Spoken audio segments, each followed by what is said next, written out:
અચ્છા, પણ હવે છે ને આની સાથે સાથે એક પ્રશ્ન એવો આવ્યો, તમે જે કીધું ને કે ત્યાં આવી કોઈ પરંપરાઓ નથી થતી. પણ ઘણી ખરી જગ્યાએ આવું કરવામાં આવે છે. કદાચ તમને ખ્યાલ હશે.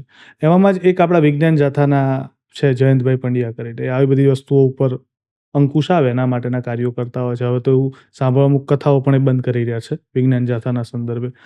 આ રીતના જે વિજ્ઞાનને લઈને જે લોકો કામ કરે છે એના પ્રત્યે તમારું શું મંતવ્ય છે સંત તરીકે?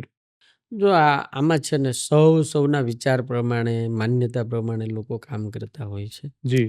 મનુષ્ય છે ને આખો માન્યતાનો બન્યો છે. એટલે એ જે વિજ્ઞાનના આધારે જે કાંઈ કરે છે એ એનું ઘડતર એવી રીતે થયું છે, અથવા તો એના મગજમાં એવું ક્લિક થઈ ગયું છે કે આ બધું ખોટું છે ને આમાંથી મારે પ્રજાને બહાર કાઢવી સમાજને. તો એની રીતે એ કામ કરતા હોય તો મને રોકી કાંઈ ન ખ્યાલ શકાય. નથી. અને બીજા જે કાંઈ ભૂત પ્રેતનું કંઈક બધે કરતા હોય, હવની રીતે હવ કરતા હોય, પ્રશ્ન એ છે કે લોકોએ ક્યાં જાવું? લોકો તો આંધળા નથી.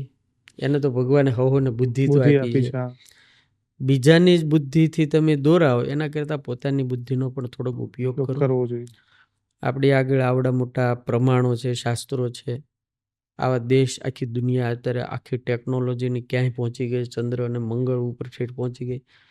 આપણે આપણી રીતે વિચારવું જોઈએ અને ક્યાં જવું, ક્યાં ન જવું એ માણસે પોતે જ વિવેક બુદ્ધિ વાપરવી જોઈએ.